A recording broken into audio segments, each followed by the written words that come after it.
Hello, cruel, cruel world. Now, you've probably heard that there's a huge backlog of cases going through the Crown Courts recently in the UK. In fact, data released just this week from the Ministry of Justice has highlighted exactly this.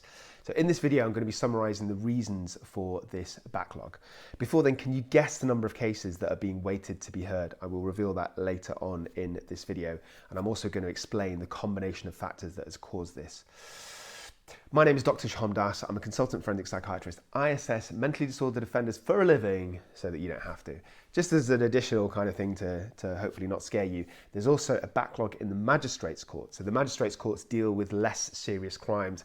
In fact, about 90% of criminal cases are dealt with by the magistrates' courts. So that number, that backlog, is 350,000 cases, so more than 1/3 cases, which is a rise in 2% over the last 3 months. So what's the reason for all of this backlog? Well, for me, there's three main kind of factors, issues, all working in combination. There's the knock-on effect of COVID. So lots of courts were closed for obvious reasons during COVID lockdown.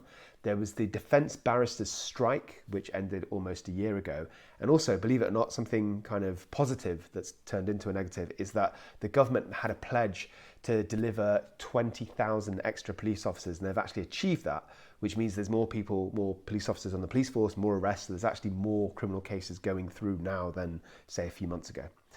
Bit random, but I'm going to tell you about a quick anecdote. I work in a number of courts in London as a forensic psychiatrist, and I actually know of a central London court which has very recently, like within the last few months, shut for 6 weeks. And what's the reason? Because of plumbing issues. I kid you not. The plumbing downstairs in the cells, not for the actual court itself, where the defendants are kept in the cells, was broken, and it was out of action for 6 weeks. So that's, hundreds of court cases delayed even further.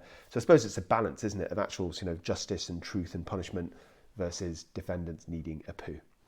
So I asked you before, what is the backlog? What's the number of Crown Court cases in England and Wales? Just again to reiterate, Crown Court is serious offences. So these are serious crimes like physical sexual assaults, attempted murder, murder.